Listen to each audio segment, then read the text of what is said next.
রহিম, আমি মোহাম্মদ নুরুল ইসলাম বাংলাদেশ মিডিয়া থেকে আপনাদের সাথে রয়েছি।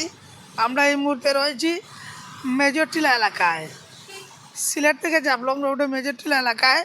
আপনারা ডান দিকে দেখতে পাচ্ছেন যে ঐতিহ্যবাহী গ্রাম অঞ্চলের বাস, কারণ খুব কমই থাকে। শহর গ্রামগঞ্জে এই বাসগুলা বেশিরভাগ তৈরি হয়। এই যে আপনারা দেখতে পাচ্ছেন কত সুন্দরভাবে সাজানো হয়েছে বাসগুলা। এই বাস বিভিন্ন কাজে অনেকেই কিনতে আসেন এই এলাকায়, এসে তারা বাসগুলা কিনে নিয়ে তাদের কাজ করেন। এই যে আপনারা দেখতে পাচ্ছেন বাস। আমরা এখন একটু কথা বলবো যার বাস, যে বাস মানে বিক্রি করছেন ওই ভাইয়ের সাথে। আচ্ছা ভাই, আপনারা এই বাসগুলা কই থেকে আনেন? আমরা তো ভাইয়া নানান জায়গা থেকে, হরিপুর থেকে, গোয়ানঘাট থেকে, জৈন্তা থেকে, ওগুলো থেকে বাস হয় আপনার। তো আপনার বড়ুয়া আপনার বেশ বিক্রি করে আপনার 350-400 বাস বুঝি আপনার। আর যাই বাস আপনার 250 থেকে 300, 350 এরকম একটা বিক্রি হয়। জি, আপনার সব কাজে লাগে আপনার বাস আপনার সব কাজে লাগে। মনে হোক ঘর বানাইতে, মনে হোক টং দোকান বানাইতে।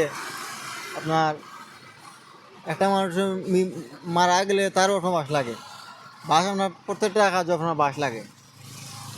ধন্যবাদ ভাই। আমরা জানতে পারছি ভাইয়ের কাছ থেকে যে তারা বিভিন্ন জায়গা থেকে বাসগুলো সংগ্রহ করেন, বিভিন্ন গ্রাম অঞ্চল থেকে এই বাসগুলো আসে। আসার পরে তারা আবার ওই শহরে মানে এই জায়গায় তারা বিক্রি করেন। বাসগুলা বিক্রি করেন বিভিন্ন দামে বিক্রি করেন। এখানে যাই বাস আছে, পৌর বাস আছে, চিকন বাস আছে, সব ধরনের বাস আছে। এই বাসগুলা ওনারা বিক্রি করেন বিভিন্ন দামে। আর এগুলা বিশেষ করে গ্রাম অঞ্চল থেকে এগুলো আসে। আপনারা জানেন শহরে খুব কম হয় বাঁশের বাগান, তাই গ্রাম অঞ্চল থেকে নিয়ে আসা হয় বাসগুলো। আর এইভাবে সুন্দরভাবে সাজিয়ে বিক্রি করা হয় আর বিভিন্ন কাজে ব্যবহৃত হয়।